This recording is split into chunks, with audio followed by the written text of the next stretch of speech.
Hello, hello, hello. Welcome to Comic Book Herald Live. I'm Dave Busing, founder and editor-in-chief of comicbookherald.com. Today, we're going to be talking about comics that came out today. Today is September 14th, 2022. It is a Wednesday. It is New Comic Book Day. Get ready to talk about them. There will be some spoilers that follow, in particular, as we talk about X-Men Red number 6 and Judgment Day number 4. Big happenings in the Marvel Universe summer-wide event, and of course, the world of X-Men. Spoilers will follow. If you have not read those issues, I recommend you do so. One, because they're really good. Two, because we're going to spoil the heck out of them. If you're like, I don't care, man, don't tell me what to do. Great. Thanks for joining. Glad to have you here, despite your confrontational attitude. No, it's great. Get in your thoughts, get in your confrontational attitudes in the comments here as we go. I definitely want to address as many of them as I can. The big question today that I wanna ask you all, that I need some thoughts on.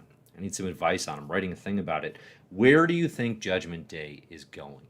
Okay, where is Judgment Day going from here? What's it going to mean for the Marvel Universe? It's a tried and true staple of comic book events that it will change everything, right? And of course, there's various degrees of validity to that depending on the event. For Judgment Day, there will definitely be outcomes that will matter for the Eternals, that will matter for the X-Men, at least in the short term. The Avengers, I'm not so clear. I'm not so clear on what that might be. So I've got some ideas of my own. I'm definitely going to talk about them, but definitely get in thoughts of your own in the comments, and I will address those, and maybe we can bounce around some theories and ideas and see what we come up with, right? Okay, but otherwise, we're going to focus in and talk about X-Men Red number 6 and then Judgment Day number 4. Obviously, there's some major stuff to focus on here. We did also have, let's see, what else came out today? X-Men, I guess just real quick off the top, we had the 5th and final issue of House of X animated series edition, right? The X-Men 92 comic. I had a blast with this House of X. I know we talked about it previously on streams. This is very fun. If you like both House of X Powers of 10 and the X-Men animated series from the 90s, kind of a perfect 5-issue interpretation of that. Honestly, I liked kind of some stuff that happened in this 5th issue. We can talk about it. I guess I could spoil it, right? Okay, I'm going to spoil it. I'm going to talk about it as if you've read it. If you haven't, you don't want to know anything about the animated series tie-in event written by Steve Fox, then skip ahead 2 minutes or whatever. Can't do that because it's a live stream, but, try. So, all right. So at the very end of this, the big twist in the animated version is Steve Fox and team, they're only using like X-Men animated characters primarily. So the big twist in this is, okay, who's our POV character in the X-Men animated series? It's Jubilee, right? So the twist is the person in the Moira role, the person who is hidden in the no place, who has the secrets and has lived the lifelines, her mutant ability, that's actually Jubilee. Okay. So Jubilee is the character who takes on the Moira role in the animated universe, which I think is a stroke of genius when you're, again, trying to convey the tone and the feel of the X-Men animated universe. The 5th issue ends with Nimrod attacking Krakoa. And long story short, I'm way not doing this credit by summarizing it so quickly, but Jean has to give over the power of the Dark Phoenix, or the Phoenix rather, to Jubilee to use and destroy Nimrod. And in doing so, it burns out her mutant abilities to the point that she can't then reset the timeline anymore. That's a better ending than what is happening with Moira currently. Like, listen, could we still do some version of that? And is the Phoenix going to come into play? Of course, eventually, yes, it will. That I like this version better. It's a better ending than what is actually happening with Moira, which we did also see today. If you read Amazing Spider-Man number 9, this was the months later fallout from the Hellfire Gala. This is the Spider-Man issue tie-in of Wolverine and Spider-Man chasing down Moira in Mary Jane's body. Okay? Very predictable. It was a very predictable tie-in. Executed fine. I mean, I like Pat Gleason's art plenty. But, like, kind of nothing happened. Nothing unexpected happened. Moira did not kill Mary Jane Watson. Not surprised by that. Nobody caught up with or did anything to Moira. And she ran off to go be in Judgment Day, and Wolverine and Spider-Man ran off to go be in their collective series. I think probably the issue had more fallout for what's happening in Spider-Man and this kind of like, at this point, a little too dragged out mystery of what did Spider-Man do and what does it mean for his relationship with MJ, and MJ's got a family now, what the heck happened? There's a little bit of development there. But on like the X-Men side of things, if you've been waiting with bated breath to learn what's going to happen when Spider-Man and Wolverine catch up with Moira in MJ's body, nothing you would not expect. It was the most predictable kind of fallout possible, and basically nothing was revealed. So that was kind of a bummer. Speaking of bummers, and then we'll get on to the great stuff, because there's two fantastic comics today. Speaking of bummers, the Man with the Peacock Tattoo has been hanging around in this Miss Marvel series of one-shots they've been doing. You know, because during her Disney Plus renaissance, Miss Marvel didn't have an ongoing comic, or even maybe the limited series was wrapping up, but did not have an ongoing comic, which is bananas. Do not understand it. Do not understand it, how that's possible. But they did one-shots where she teams up with other apparently more popular and successful characters, like Wolverine was the first one, and this one was Venom. We had Moon Knight right before it. Come on, is Moon Knight more popular than Ms. Marvel? In what world? In what world? I don't think that's been the case. Even in like peak Moon Knight, early 1980s Doug Moench, Bill Sienkiewicz era, Ms. Marvel had not been created in her current incarnation, Kamala Khan. Kamala Khan was still more popular than Moon Knight. Okay. Anyway, I digress. The Man with the Peacock Tattoo has been hanging around trying to collect mutant DNA in that Miss Marvel series. If you have been reading that, thinking, oh, maybe something interesting will happen with the Man with the Peacock Tattoo, this Ben Percy creative villain who's been very quiet on the X-Force side of things, you would be let down there as well. You would be let down there as well. The Man with the Peacock Tattoo's most interesting trait continues to be his body art. He is definitely the embodiment of someone whose whole personality is their tattoo. That's it. That's his deal. Nothing happens. Nothing developed there as well today. So, okay. Two bummers. Two letdowns. I'm seeing some Moira chatter in the comments. I'm not gonna do it. Listen, you can't trap me. I did tweet earlier. I had the thought. I was trying to think of like, okay, what's the sports comparison of someone who flashed with immense talent, had such high hopes, and then was just a huge bummer.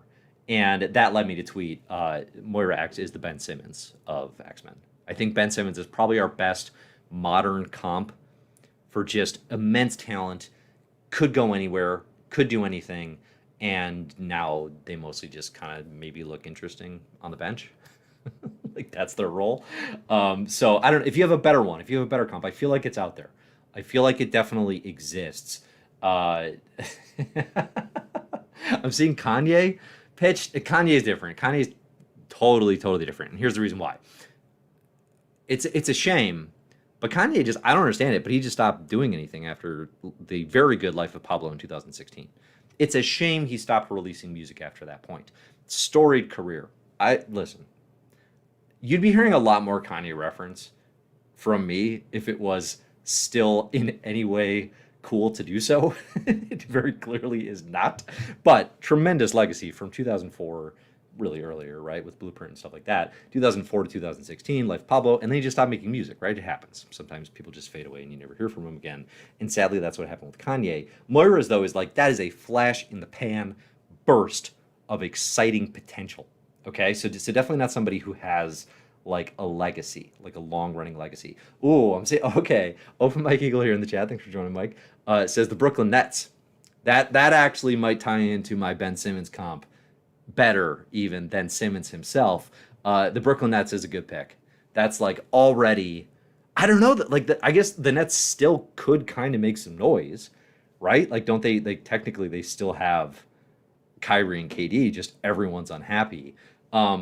That's a good pick, though. That's an interesting pick where you had, they got Durant, Kyrie, and Harden are all going to be together. Like they're the unquestioned number one. And basically at no point in that team's, run together have they been the unquestioned number one, with the exception of those rare moments when they were all healthy, I guess, prior to injuries really taking them out. And then you have, KD steps on the line against the Bucks and whatnot. It's all downhill from there. The Brooklyn Nets is a good pick. That's a really good pick. I love that. Let's see, what else do we got? Colin Kaepernick.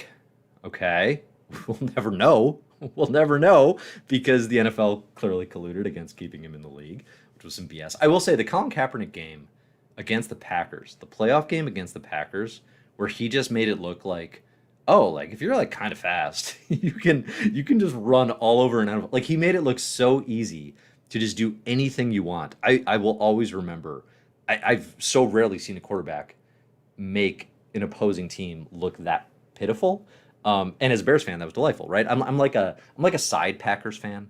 Like when the Bears inevitably fail, which happens annually, then I kind of adopt. My dad's a Packers fan, right? So it's like being a Bears fan is still my punk rock era, right? Like at some point, I'll grow up and be like, no, I agree. I'm with my dad. I'm a Packers fan, but at this point, it's too late. It's too late. Let's see. Let's see. Do we got any other picks here? I don't think so. I don't think so. What? I'm seeing celestial comparisons to 808 and heartbreaks. All right, we got to talk about the comics because things are getting confusing. Now even I'm confused about all the overlap here between comics and sports. All right, let's talk about this. Let's talk about X-Men Red. Thank you for the great picks there, everybody. Kwame Brown. Kwame Brown can't be that. See, like yes, like a draft, like a classic famous draft bust, right? Is definitely where the head goes. My first thought was Jay Williams. A little more tragic scenario for the Chicago Bulls. We drafted Jay Williams. Oh, that's exciting. In the post-Jordan era, and then he had the motorcycle accident, and he couldn't play. I feel like Kwame. I feel like even Kwame never delivered. Like Moira did deliver for a minute. For one hot House of X #2, we knew what we had in Moira, right? If Kwame had like a 60-point game, I feel like maybe that's more in the conversation. Keep them coming. Keep them coming. We'll talk about what's going on, and we can keep talking about those as well. All right, we're going to start with X-Men Red #6. And again, the question for today is, where do you think Judgment Day is going? Help me write my article. Okay. X-Men Red #6, writer Al Ewing, artist Stefano Caselli, colors by Federico Blee, letters by Ariana Maher. It's a big one. It's a big one. We've been waiting for the hour of Magneto as teased at the end of X-Men Red #5. Okay, we got a lot of developments here. This is all post-fallout of Uranos unleashing his 1 hour of devastation on the planet Araco. We've seen a lot of Araki civilians die. We've seen like a majority of the Great Ring seemingly died. Magneto, it looked like maybe he died, but then we learned in X-Men Red #5 that actually no, just he had his heart punched out, which when you're Magneto doesn't mean death because the Master of Magnetism can keep the iron in his blood pumping. Does that scientifically, medically make any sense? I don't care. I don't care even a little bit. It works and it's super, super fun. Okay, so Magneto's doing that. He's still battling. Uranos leaves all his not all of them, but like part of his arsenal, like part of his weapons of war are still wreaking devastation on the planet. Okay, first thought on X-Men Red #6, just a knockout issue. Just an absolute masterclass of a comic book. Al Ewing's X-Men Red is absolutely killing it. The fact that he's killing it this hard in the middle of like a tie-in as well is frankly unprecedented. Like I didn't run back and look at this, but I mean, good golly, like the chances of a writer's run keeping up the pace, accelerating the pace, doing new big things through an event they're not even writing. People don't do that. Like comics creators do not do that. We don't look back at like Fraction and Hawkeye and be like, oh yeah, #8, the classic Axis tie-in. Like that stuff doesn't happen. And yet Al Ewing's here doing it again with X-Men Red #6. Okay, so it's just a remarkable issue. Some of the big stuff that happens here. Okay, one thing that is definitely smaller, seemingly smaller in the issue, but feels kind of big in the big picture is so Abigail Brand dies in Uranos' attack on the Great Ring. She needs to resurrect. This is kind of a big deal. Okay, this is a kind of a big deal because Abigail Brand is the schemer among schemers in the Marvel Universe, right? Like she is currently working with the X-Men and Krakoa. She has kind of her own mission going with Sword, and she's part of Orcus, right? She is playing all sides. Like she is a triple agent and then some. The fact that she has to go through resurrection, first off, it confirms she can be resurrected, because I think she's like half mutant. I don't think that was really in doubt, but you could have questioned it. And then Professor X has her mind in his mind. He has her backup, right? I don't have a good sense, and this is something I've been thinking about. We really don't have many Professor X stories in this era, which is kind of wild, right? There has not been a Mike Carey's X-Men legacy that is a look at like what's going on with Charlie these days. He's around a ton. He's the figurehead of the mutant nation of Krakoa. There are moments, but there's not really a series digging into what's going on with Charlie. So when he's backing up Abigail Brand, is he looking through her consciousness? Is he still pretending that his morality would have him not do such a thing, right? So there's a possibility of some of her secrets getting out there and exposed. It's one of those things where it's like, if he does do that and learn them, I'm actually kind of rooting for him, because it would actually be doing something kind of smart. And he's like, let's not pretend here that Charlie isn't setting up X-Force, that Charlie didn't go into Reed Richards' home and wipe his memory of how to create, the mutant damping technology he created for Franklin Richards, right? He is more like Professor X is a jerk. It's the classic, right? He can do these things. He is ethically compromised in all the right ways to pull this off. Does he do it, though? That's the question. Okay, so not a major point in this particular issue, but I thought that was kind of interesting. One of the major developments that does happen in X-Men Red is the Midnight Council is confirmed, right? The night seats are confirmed. I had predicted this was going to happen in the event, certainly, and the way I had predicted it was, I said, okay, it'll be revealed that Max the Fisher King is one of the night seats. Okay, so that piece of things was true, and that's kind of been subtly hinted at, I think, throughout this run. You could probably, it was callable. The rest of it is not callable. The rest of it was not predictable. You would really need to be on your Dave Sneak grind to get this stuff. The rest of the night seats, so there's a whole data page, which is super fascinating, about their history, about how they're chosen, about how they sit opposite the Great Ring as kind of a voice of reason, but also a voice of like that is less corruptible by power. I think in a lot of ways, there's no Omega level mutants in the night seats. So instead of them being like the most powerful among the Arakko mutants, which is kind of what I thought we were going to get, it's not the opposite, but it's like, it's just like, it's not just like your average Dro, but it's people who, their powers don't necessarily exceed Iska the Unbeatens or Lacunia or any of these other Great Ring members, right? So the three people that are on the night seats, we have Sizia of the Smoke, who we don't know anything about prior to this, Max the Fisher King, right, who has no official name, who's been hanging around a little bit in X-Men Red in this run, and then the real twist is Roberto da Costa, a.k.a. Sunspot, a.k.a. for most of the Krakoa era, a New Mutants goofball. And one thing Al Ewing loves doing is punching through the facade of Roberto and revealing like one of the greatest planners in the Marvel Universe.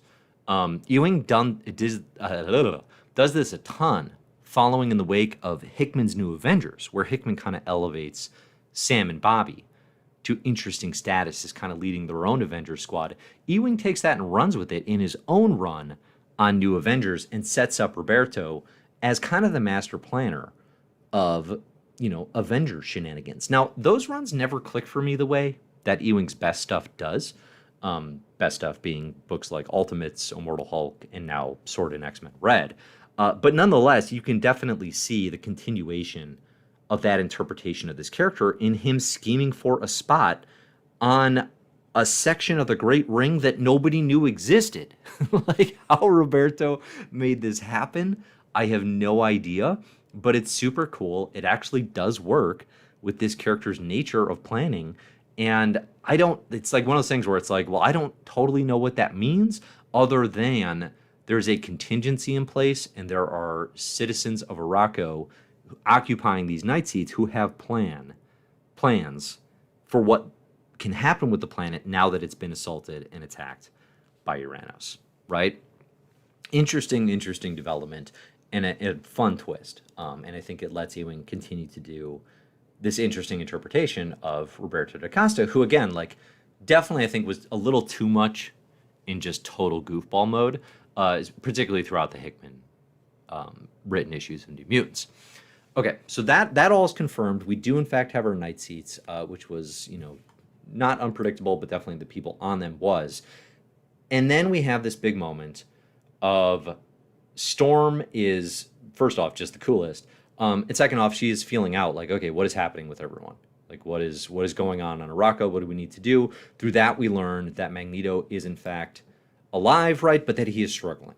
That like he is really, really having a hard time of it, because he has to keep all the iron in his blood pumping without a heart. He has a hole in his chest. Nonetheless, he is tremendously, tremendously powerful.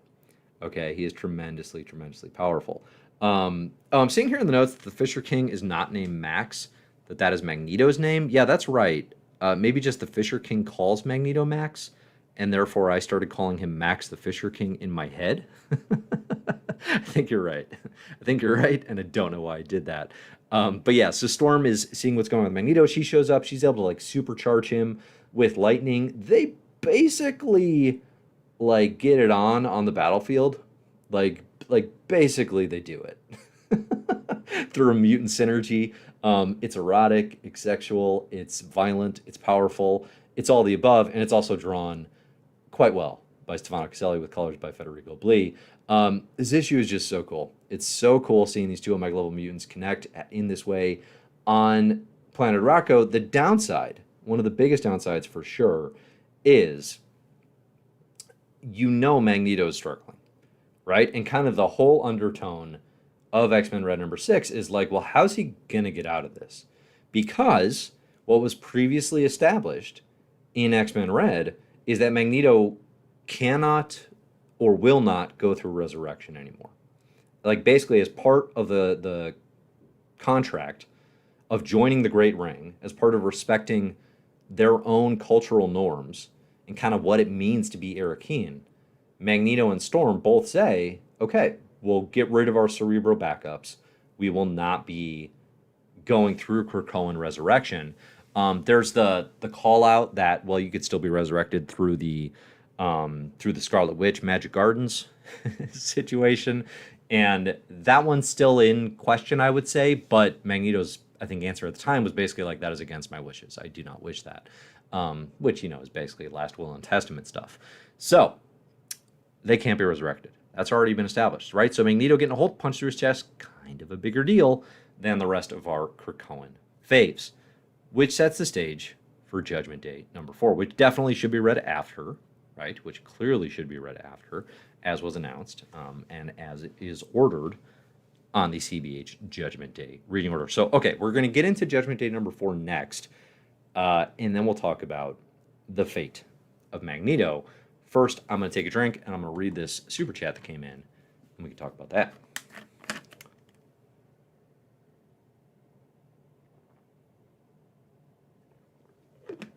Okay. The super chat reads, and thank you for your support. Appreciate it. After a year plus with no Hickman, the X books seem to be failing. There's not a main narrative being pushed, 0 Sentinels, and a lot of the books are boring. Okay. My thought on that is today's a poor day to make that argument because the X-Men stuff today rules. It's really flipping good. X-Men Red is phenomenal. Okay, truly, truly phenomenal. And then obviously it ties into Judgment Day #4, which is, I mean, yes, it's a Marvel Universe event, but it's written by Kieran Gillen, who's writing another phenomenal X-Men book, Immortal X-Men. And it's kind of mutant heavy, right? I mean, really, Judgment Day is an Eternals versus Mutants war, and then obviously it segues into what it is now. I honestly have a very different stance on this than I think you do, which is the Destiny of X, which is the follow-up to the Hickman era of X-Men, I think is pound for pound the most consistent quality-wise era of X-Men since House and Powers. I actually had to put a poll up earlier today on Twitter at Comic Book Herald, and I asked, what do you like more, the Dawn of X or the Destiny of X? It's a tricky one, right? A lot of factors, and obviously the Destiny of X isn't done yet. The votes came in 53% Dawn, 47% Destiny, on about 300 votes or so. Okay, so the Dawn won, but not by a ton. not by a ton, you know? And I think what I saw in the comments of that is a lot of people saying similar things that I've thought, which is the Dawn of X, it benefited so much from the excitement and the potential of House and Powers, right? It was borderline, and absolutely, I'm guilty of this as well. I felt it. I think we all felt, like X-Men fans felt it, right? This is not a criticism. But it was very, very difficult to judge those books like in a vacuum because everything was given, if you're just on the purest, like most basic scoring terms, if you were rating a Dawn of X book out of 10, it got like 4 points by virtue of being connected to House of Powers. Right? Like everything got a boost. Everything got a massive, massive boost. Destiny doesn't have that anymore. That's gone, right? That is what the no Hickman piece of this took away from the puzzle for sure. So these books need to kind of reclaim some of that excitement. They need to come out with fresher ideas. And Immortal X-Men and X-Men Red in particular have done that in spades. I think Kieran Gillen and Al Ewing have saved the Krakoa era of X-Men with how good their work has been. Basically every other week, we have dueling aces commanding essential X-Men comic reads. As far as a main narrative being pushed, that's interesting.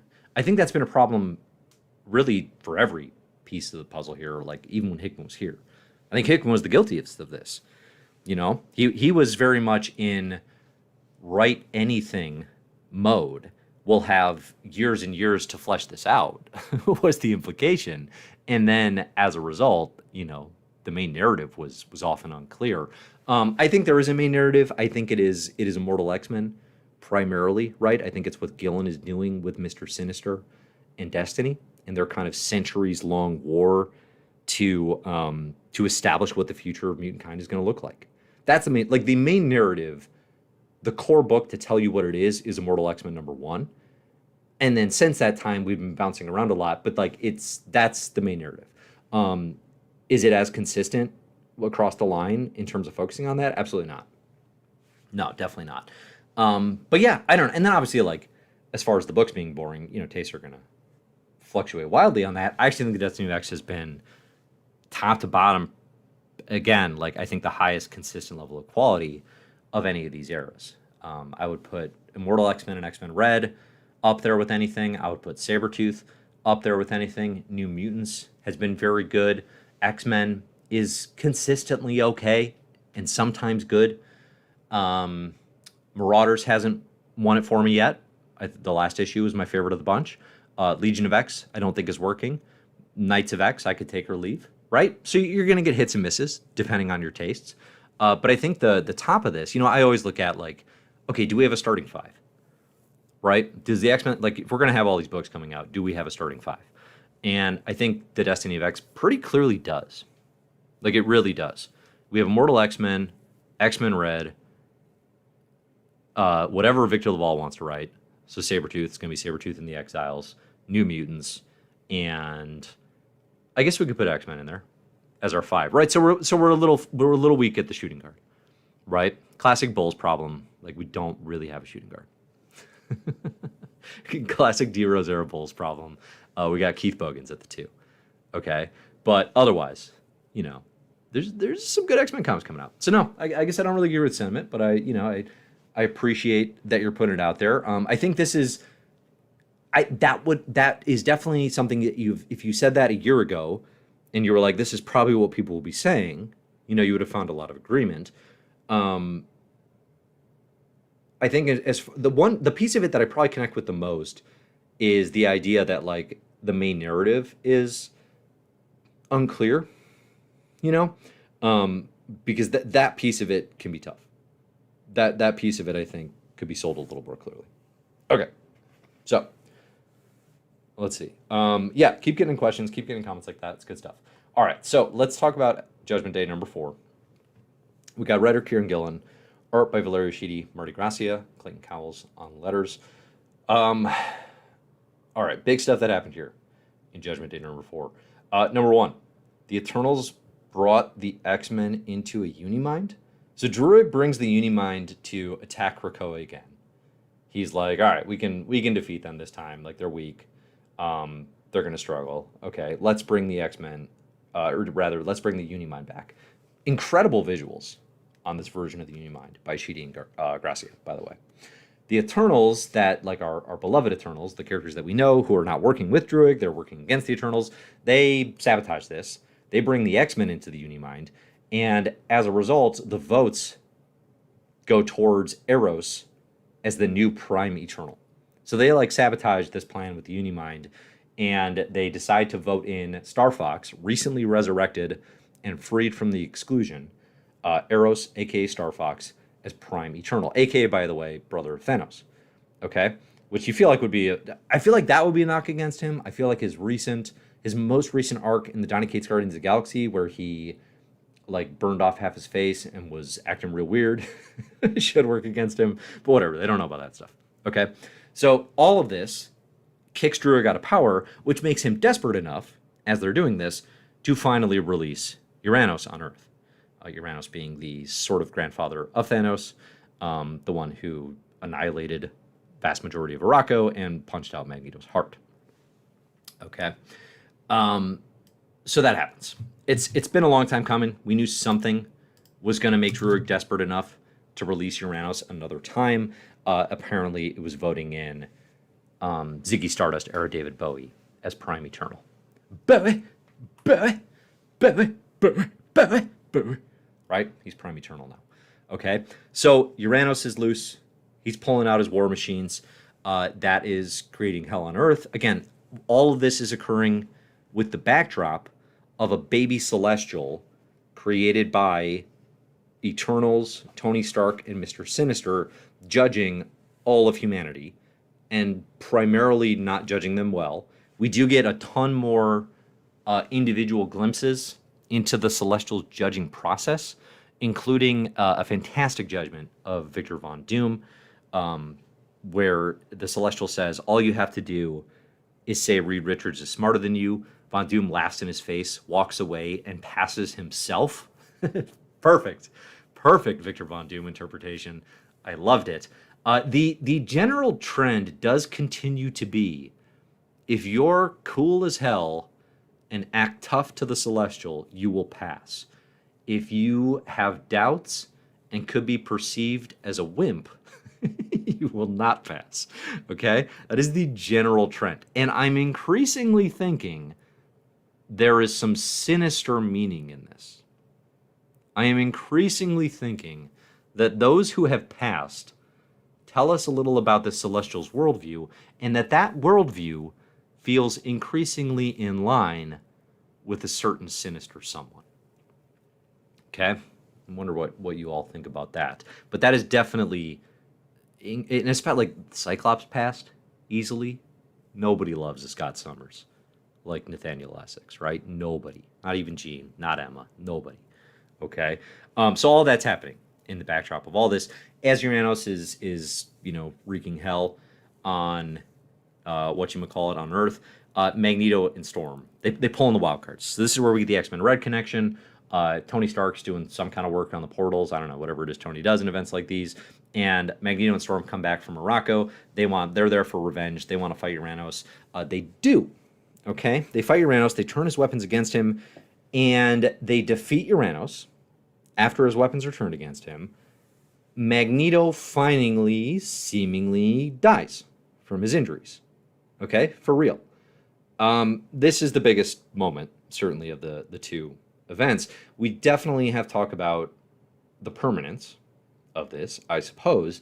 The knock on this particular sequence is definitely that because this is the event and the details come in X-Men Red, it's too fast and a little too brutal, and the moment is not serviced enough.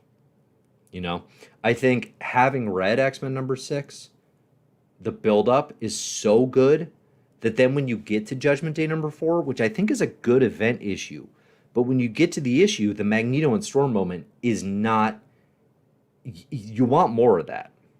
I definitely wanted more of that, and you want that moment to feel bigger even than it is. Now, what I expect will happen is it's a pacing and scheduling issue where X-Men Red number 7 will come out and it'll be like, okay, here's the moment, right? Okay, here's the real moment that we wanted in terms of Magneto and Storm going up against Uranos and getting revenge for Arakko. But in the event itself, it was missing. I think that emotion and that drama and that tension was missing, which is kind of a bummer.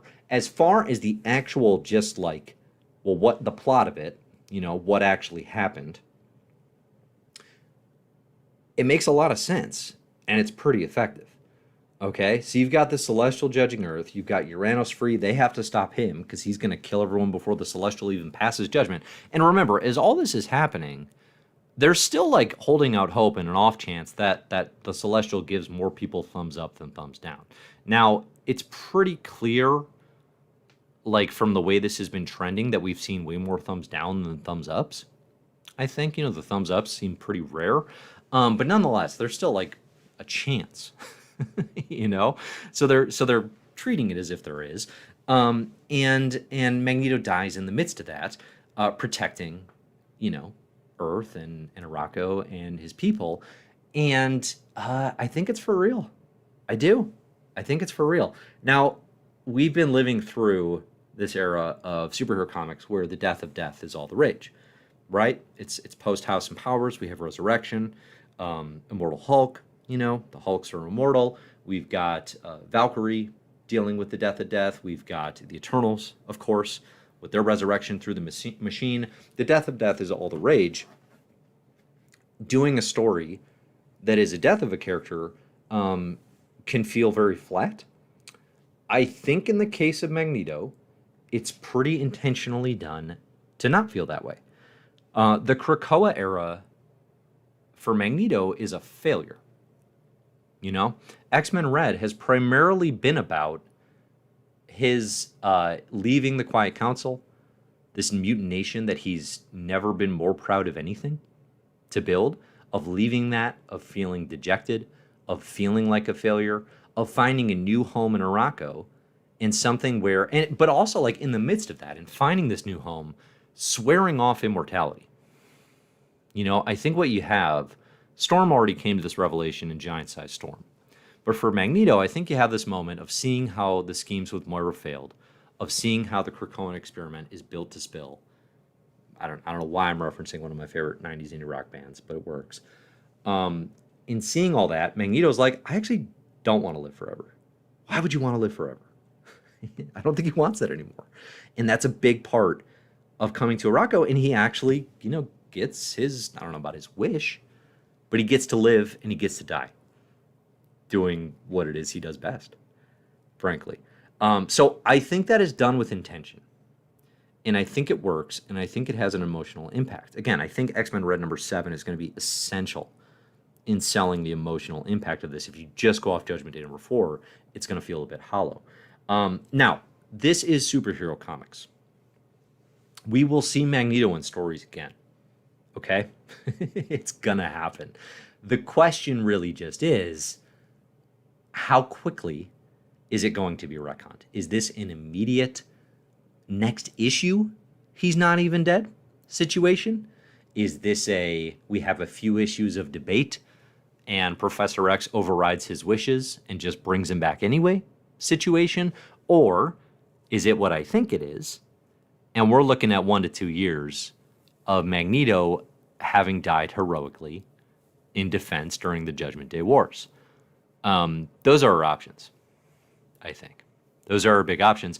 And I actually think, again, because the death of a character in this era of Krakoa is nearly impossible, we did have it set up where it's basically Magneto and Storm are the only characters you can kind of do it with. And Storm is kind of the only one historically who hasn't had a death of event, like of any X-Men. Any X-Men or mutant character. I think Storm's like the only one who hasn't had a huge death of event. Magneto has. Magneto has died before. still kicking. So yeah, I'm seeing I'm seeing a number of comments here. Bring back Joseph. Please don't. Please don't. Now would not be the time. Deciding now of all times to resurrect the clone Joseph um, would be ridiculous.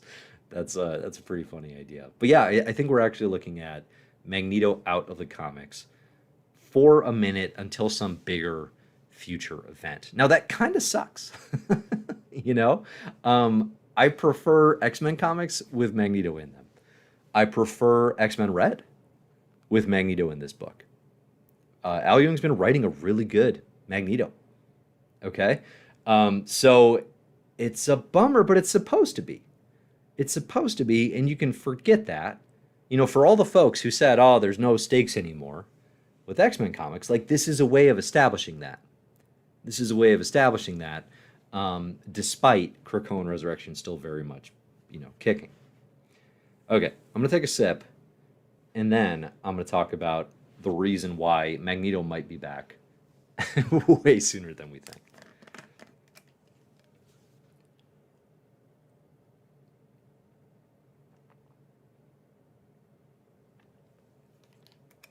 Okay.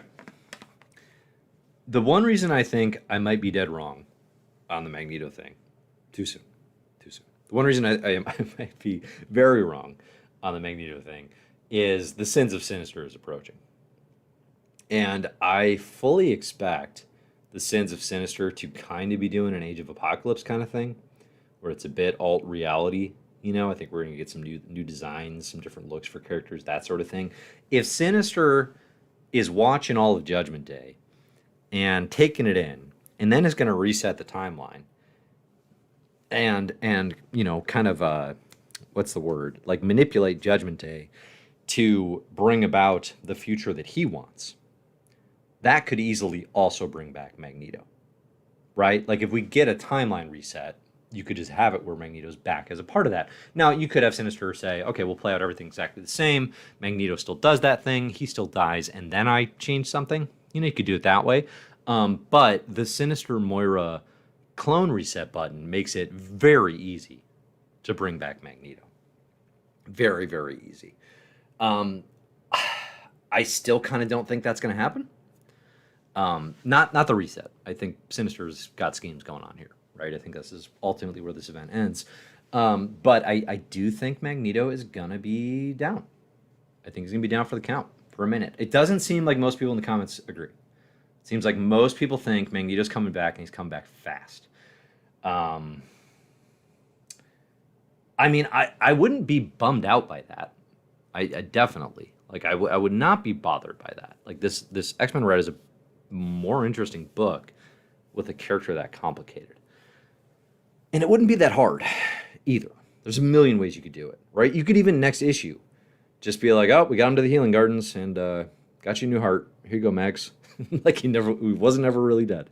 Until we have multiple issues of he's dead and we've stopped trying, it's not locked in, So it's not even locked in yet. But yeah, I don't know. I kind of hope they have the conviction to stick with it. I feel like that's what was happening here. Could be wrong.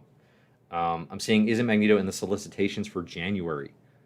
I don't know. Are the January solicits even out? Solicitations are the worst thing in comics. I'm also seeing Age of X-Men Magneto that is out there. Yes. This is what we truly need to be talking about, is Age of X-Men Magneto and Nate Gray still just floating in that house post Age of X-Men event. I was thinking earlier today, there's a lot of stuff like that. Like, even like very recent X-Men continuity that the writers clearly just decided to bypass and not touch. I kind of wish they played with, not kind of, I really wish they played with continuity a lot more. Like a lot more. You have all these things that they just kind of chose to ignore, which is how comics work. And in many cases, I'm like, yeah, that makes sense. Like, don't bog down your own good story because you feel like you have to address a point of continuity. I mean, how many superhero stories, just like a DC's Perpetual Crisis, right? Like how many superhero stories just get completely lost in trying to fix continuity? That's not quite what I'm saying.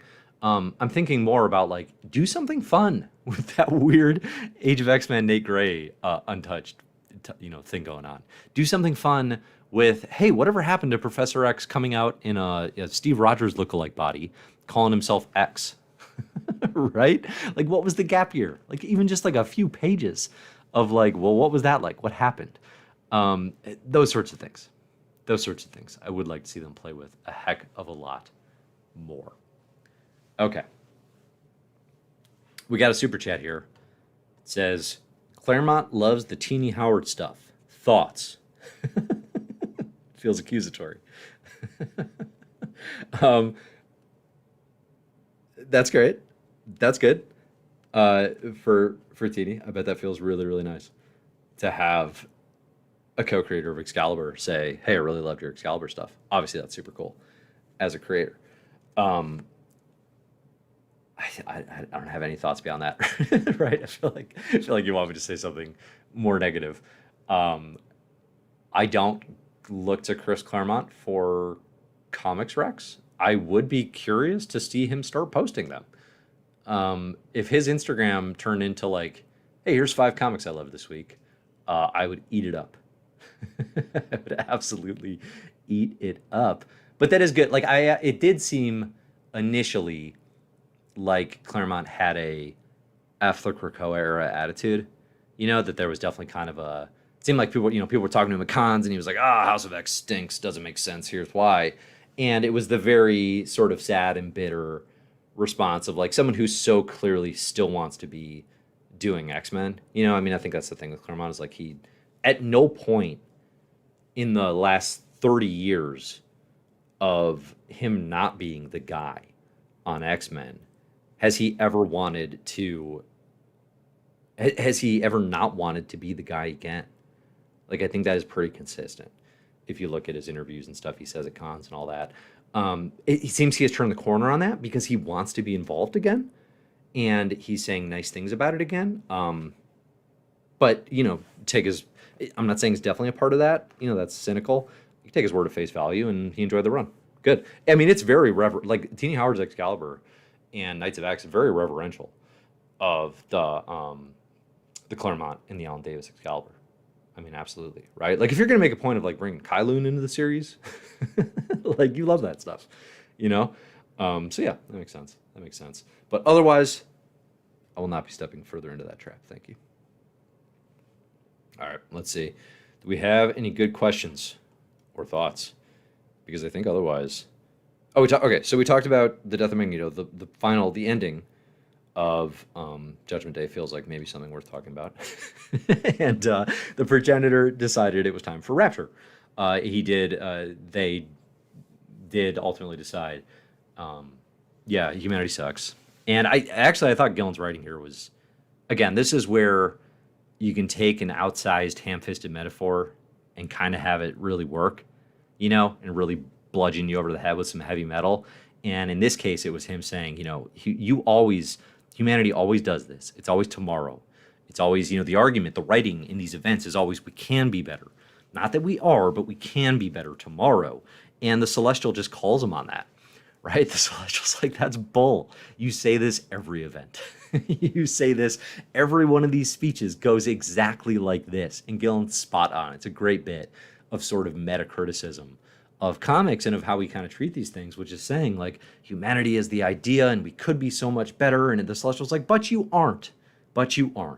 And that resonates, actually, in a lot of ways when you look at some of the worst elements of the world as it is, right? And the Celestial says, all right, forget it. You're done. And Rapture begins of a sort. All we see at the end of this issue is a bunch of humans standing around Captain America seem to die. Cap held up his shield over his head, so he didn't die. But the woman next to him did. So I think maybe he's just an umbrella hog and like probably should have shared more of his shield. But otherwise, I don't know. There's potentially something to that. We don't really know yet exactly how Rapture is going to take place. I mean, the one thing that has not happened yet, which feels like kind of a lock, is somebody's got to fight the Celestial. Nobody, for all their superheroing, they really haven't tried like an all-out, like, we're going to kick your butt kind of thing, which is almost literally like in King in Black, and that's the reference point for Tony Stark being involved. Like, he makes a celestial armor. and he fights a Celestial.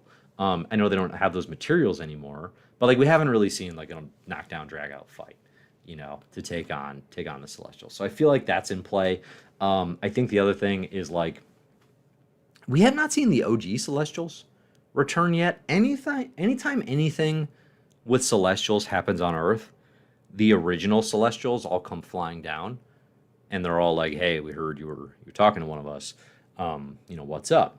And then, like 2 times out of 2, Cyclops walks up to him and he's like, "What's up, guys? I'm Cyclops. I'm very cool," and they leave. that more or less is what happens. In this case, we've not seen the original Celestials return, so I think they'll be back. I do think they'll be back as well. What role will they play? I don't know. Maybe they'll be the ones to stop the Rapture. I mean, I find it fairly unlikely. I will go out on a limb here, and I will say it's fairly unlikely that the Progenitor's Rapture actually wipes out all of humanity. Okay, so I think we can take that one off the board. I don't think it'll be an Age of Ultron situation where the Progenitor does wipe out humanity, and then a small group of heroes go back in time to kill Ant-Man. I don't think that's going to happen. I don't think there'll be timey-wimey shenanigans. So, what are our other options?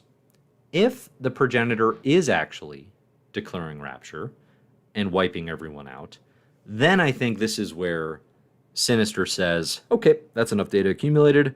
Reset the timeline." And there's a flip in Judgment Day. Another possibility is this is the Judgment Day where Sinister has already accumulated that information. Like I started thinking today, I'm not ruling out that Sinister, he's involved, and he put in some sort of, kill switch or some sort of control, into the Celestial, despite the Eternals and Tony's attempts, to keep him uninvolved. He's got a scheme. Okay, what if he already gathered data through experiencing various Judgment Days, and he was like, "All right, I'll let the Celestial rapturize, X% of people, and then I'll step in the hero, and thus begins the Sins of Sinister, or the build to the Sins of Sinister." You know what I mean? If Sinister doesn't play a role in stopping the Progenitor, I'll be really flippin' surprised. I don't know it'll definitely be a timeline reset. I'm kind of increasingly inclined to think he already went through this, has the data, and what we're going to see now will be a result of him having lived through past Judgment Days. I'm seeing a comment here. Didn't Sinister say in Immortal 1 or 2 that he hopes he makes it to Judgment Day this time? Interesting. I have not reread them in a minute, but that would make sense. What else? If the ending of Judgment Day number 4 actually happened, the universe was just restarted. If Sinister dies, it gets restarted. Yeah, possible, right? I guess that's the thing, is like we don't know what the Progenitor's move is. Is it just instant annihilation of everyone? Because Cap seems to survive that last panel. So I think maybe it's not quite that instantaneous. Think the mutants will finally share the resurrection tech after this or because of this? I do not. I mean, I'm kind of into the idea of like a really winnowed society and mutant resurrection being the only path back for like a post-apocalyptic Earth, but there's no way Marvel Comics commits to that. So I don't think they're going to share that, actually. One of the themes of the event is definitely like mutant PR and how they're perceived by humanity and how hated and feared Krakoa is at this point in time. Obviously, Orcus is doing a lot on the human PR side of things. I think mutant PR goes up just by virtue of, I think the Eternals are going to get outed as the true big bads here. I think maybe Sinister is going to present as like a big hero of the world. And maybe then it's like a mutant saved us kind of thing where mutants get a little PR boost. I don't know. I'm just kind of I'm kind of bored with everyone hating on Krakoa. It just feels like the most obvious build, essentially, the most familiar, and I think going the opposite direction could be the more interesting play. Okay, what other questions do we got? If Apocalypse doesn't return between this event and Sins of Sinister, we riot. That's fair.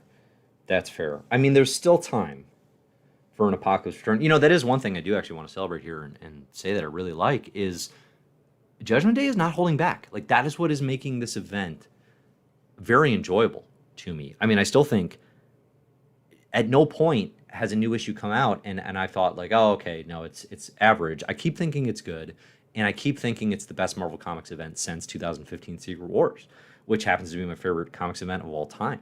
I mean, if I take that out of the equation, you know, it's the best event since... Now we're really running it back. Whew. I would say, I mean, I'm a sucker for Dark Reign and Siege. I gotta say, I really like Bendis era of New Avengers and those events. So, like, I'm gonna say, if we take Secret Wars out of the equation, at this point in time, Judgment Day is the best Marvel Comics event since 2010.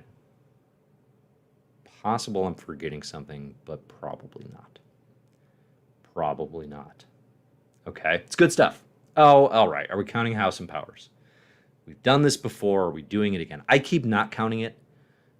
Technically, through the Shelf Dust poll I was a part of, determining the best comic events of all time, they did include House and Powers as a comic book event. So if we count that, then it throws a huge wrench into all these wild proclamations I'm making.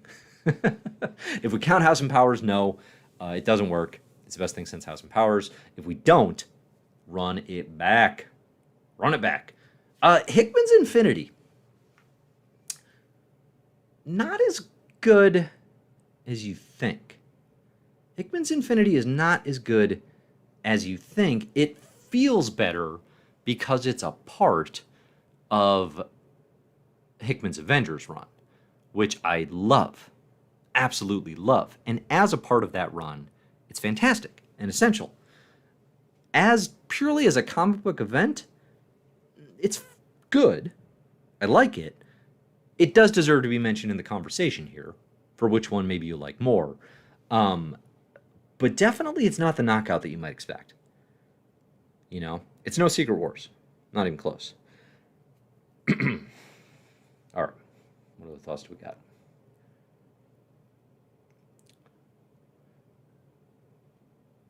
Second Coming. Oh, yeah, I guess I wasn't really counting X-Men events, like just X-Men standalone events. I was thinking Marvel Universe. I definitely like Judgment Day more than Second Coming. I will say that with no hesitation. And Second Coming's 2010 as well, so it still works. Definitely better than Battle of the Atom.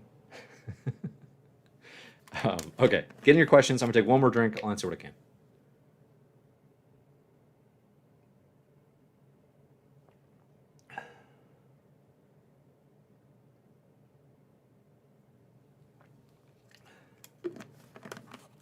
Okay, final questions. None of this has Russell Dodderman on art, though. That's a fair critique of anything that is not War of the Realms. Actually, I think that's fair. Although, I do think I like Judgment Day more than War of the Realms. Question from Xavier. Do you think the real Celestials will get there soon?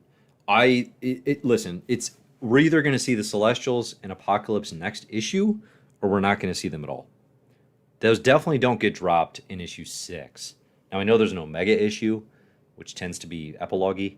I guess we could see a Celestials epilogue and kind of tie off like they were on their way or they, you know, they saw what happened or whatever. But I think most likely, like, if anything big is going to happen, if something big is going to happen in issue 5, I guess that's what I was getting at, is like Judgment Day keeps the pace going. It keeps dropping bombs. Again, I love this. I love this when creators say, I have lots of ideas. I am good at ideas. I do not need to cling to my one idea because I have so many of them. I will be fine. And they keep them rolling. And Gillen is doing that here. An idea machine in Judgment Day. The pace, the reveals, everything is excellent as far as the big, broad plot beats go. Issue 5 is going to have something massive happen. Okay? Something major is going to happen. A return of Apocalypse, which feels increasingly unlikely, but it still makes sense. It makes a lot of sense. But this late in the game, I don't know. I don't know if they'll actually do it. It feels more likely to me we'd see the OG Celestials return, I think. But I don't think we're going to see Thanos, which I had hoped we would. Apocalypse would be nice. But again, it's kind of like there's not been groundwork laid in this event specifically to set that up, right? There's more groundwork laid in Judgment Day specifically to set up Thanos, because you got all the Uranus and Eternals connections, because you got Eros around, and there's more obviously to set up the original Celestials returning than there is really anything to do with Apocalypse, I think, at this point. All right, what other questions we got? As the only person on the planet who loved Empire, I'm offended. I apologize. Lone Empire fan. For that offense. Where is horticulture? Is a question here. Horticulture has been present in the pages of X-Men Unlimited, actually, so there's your answer. Where are the Children of the Vault? Well, they are going to return in the next issue of X-Men. What about the Phalanx? We saw the Phalanx in X Lives and X Deaths, and I kind of wish we hadn't. What about the Machine Ascendancy? TBD. What about Mutant Magic and Otherworld? You should read Knights of X. This crossover just muddies the waters, is the final thought there on that comment. I don't know. I feel like a lot of my questions had answers. A lot of your questions had answers there, actually. How many Hellfire Galas do you think we still got to have? Braden asks. Is it a problem that we keep having Hellfire Galas? I generally am a fan. That's an interesting question, because basically that question is, how long can they milk it? Right? How long can they milk the Krakoa era? I mean, 5 years seemed like kind of the ambitious outset, so I would say 2023. I mean, this all started in fall 2019, so let's give it until 2025. I'll give it until 2025. I don't think it goes longer than that, for sure. Judgment Day number 5 does come out next week. That is true. I'm seeing someone reference that, which is very exciting, frankly, that it comes out again basically immediately. Oh, okay, here's an important question from Marcos. Is the Machine, a.k.a. the Earth, Kieran Gillen's Machine, is that getting a thumbs up or a thumbs down?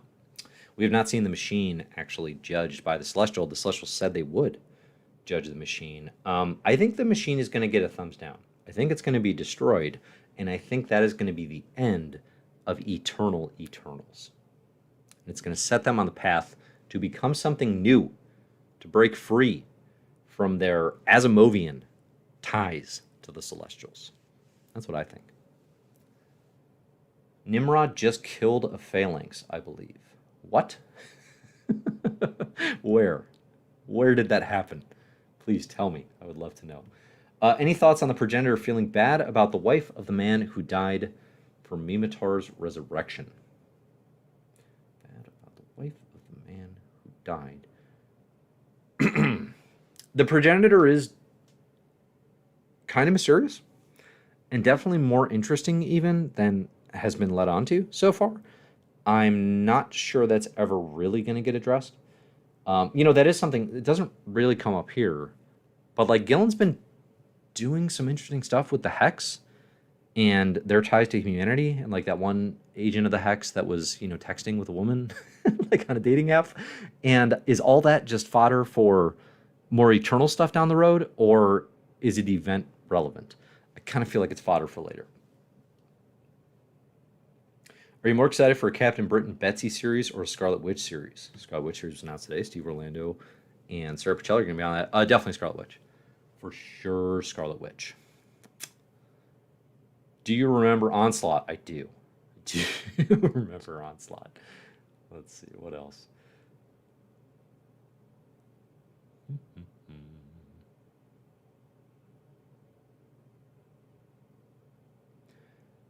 Seeing Tektronic say it's hard not to feel a little bait and switched. That is the life of an X-Men fan right now. I think you will find sympathy amongst many X-Men fans. But again, Gillen and Ewing are really good at this. Give them a shot. Give them a shot. Why did Celestial try to say it wouldn't judge a kid, but then destroys the world? I'm going to go because it's a baby god. And it doesn't always make sense. That's my main pick there. Nimrod killed Warlock's dad in Legion of X? What? I gotta read Legion of X. I'm very bothered by the fact that I clearly need to reread Legion of X. Mother Righteous came up. What is it? Mother Superior? Righteous Superior came up in at the end of Mortal X-Men. Apparently, Nimrod's out here killing Warlock's dad. The Phalanx King took over the Phalanx off panel. What? All right, I definitely got to read Legion of X. Damn it. I hate that I have to do that. Okay, final question. Let's see, what do we got? Where is Brew and the Brood to help the X-Men? Or will that plot element be used for Nimrod, Moira, Machine War? I'm done anticipating when lingering threads might pay off from the Hickman X-Men. Like, there's no telling. There's no telling. It won't be here. I'm confident of that. But we'll see Brew and the Brood again. I don't doubt. Somebody asking, did you read Midnight Suns? I did. I'm tentatively excited for this game, just to see what it's going to be. I didn't find it to be an essential or mandatory read or anything, even as X-Men crossover stuff goes. The Magic and Wolverine are both part of this Midnight Suns. I mean, I don't know. It's not real Krakoa specific, so I didn't even put it on the reading order. But yeah, I read it. I don't know. It didn't do a lot for me. Dr. Doom's involved, and that always has my attention, so I'll see. Ooh, interesting theory here from Mike. I think we're going to find out that the narrator voice of the Earth and the progenitor are both also humans that died. That would be interesting. Oh. So like we tie the humans who've been killed as the part of resurrection to the voices. I mean, that would go a long way to explaining why they sound so human and why they sound so sarcastic beyond just, Gillen wanting to have fun. I'm into that theory. That could be a lot of fun. Can we get a repercussions of Executioner's song Crack and Krakoa? No. I actually like Executioner's song a lot. The only reason is I missed that episode of My Marvelous Year, the Executioner's song, because I think I was on paternity leave at the time. But we do have a good My Marvelous Year episode of Executioner's song coverage. I think we have David Brothers on as a guest, who's a fantastic comics critic and editor. That one's probably worth listening to. Check it out. All right, I'll do one more question. Are you reading Predator or New Alien #1? No, but I did watch Predator for the first time within the last month. Okay, I did. And I liked Prey more. I'm sure some of you are rolling in graves that you have just dug for yourselves. No, I had fun. I had fun with both of those. But I had never seen a Predator, and I'm glad that I did. I had no idea where those giant biceps holding hands were from. I've seen that image so many times. I had no idea, and now I know. It's from Predator. But Prey was really good. I enjoyed the heck out of Prey. That was a great movie. Is Predator 2 worth watching? This is my question to you all. Is Predator 2 worth my time? Because I've been thinking... You know what Predator is, actually? And Prey is this as well. Perfect workout movie. Okay? The perfect workout movie. Like, if you need something to distract you for 40 minutes while you're pumping iron, or in my case, like, wishing you could pump as much iron as you used to, Predator is perfect for that. Absolutely. But somebody's got to tell me, is Predator 2 worth checking out? Is it even a good workout movie? I need that as well. Let me take a drink, and I'm going to wait for the crowd.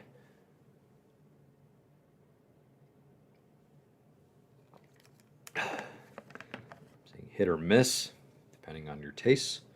Read Daniel Warren Johnson's Do a Powerbomb. I am reading that, and it's awesome, expectedly. Do a Powerbomb is very, very good. I recommend it. I need to catch up. I only read the first couple. It's probably only a few more to read. Predator 2 is not good. I'm seeing not really a fan of Predator 2. Uh-oh.